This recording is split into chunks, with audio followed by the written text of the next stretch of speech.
জুলাই ঘোষণাপত্র নিয়ে হতাশা প্রকাশ করেছেন বাংলাদেশ জামায়াতে ইসলামের নায়েবে আমির ডাক্তার সৈয়দ আব্দুল্লাহ মোহাম্মদ তাহের।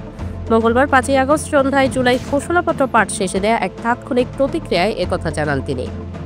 এই ঘোষণাপত্রে জুলাই বিপ্লবের প্রত্যাশা ও আকাঙ্ক্ষার কোনো প্রতিফলন ঘটেনি জানিয়ে তিনি বলেন, ঘোষণাপত্র সংবিধানে স্থান দেওয়ার কথা ছিল, সংবিধানে প্রিয়াম্বেলে চেয়েছিলাম, সেটা হয়নি। এছাড়াও 5ই আগস্ট থেকে এই ঘোষণাপত্র বাস্তবায়ন হবে বলে আমরা শুনেছিলাম, কিন্তু এটা কখন থেকে বাস্তবায়ন হবে তার কোনো নির্দেশিকা নেই। তিনি আরও বলেন, ঘোষণাপত্রে জুলাই আন্দোলনের শহীদ পরিবার কিংবা আহত যারা আছে তাদের বিষয়ে কোনো স্পষ্ট নির্দেশিকা নেই।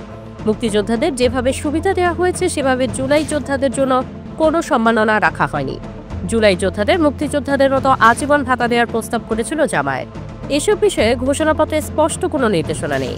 এটা এক ধরনের রচনার মতো হয়ে গেছে। এসব কারণে আমরা হতাশ, পুরো জাতি হতাশ। এর আগে জুলাই গণঅভ্যুত্থানকে রাষ্ট্রীয় ও সাংবিধানিক স্বীকৃতির ঘোষণা দেওয়া হয় জুলাই ঘোষণাপত্রে। ঘোষণাপত্রে বলা হয়, পরবর্তী নির্বাচিত সরকারের সংস্কারকৃত সংবিধানের তফসিলে ঘোষণাপত্র যুক্ত হবে। ঘোষণাপত্রে জুলাই গণঅভ্যুত্থানে সকল শহীদকে জাতীয় বীর হিসেবে উল্লেখ করা হবে। একই সঙ্গে শহীদদের পরিবার, আহত যোদ্ধা এবং আন্দোলনকারী ছাত্র জনতাকে প্রয়োজনীয় সকল আইনি সুরক্ষা দেওয়ার অভিপ্রায় ব্যক্ত করা হয় ঘোষণাপত্রে।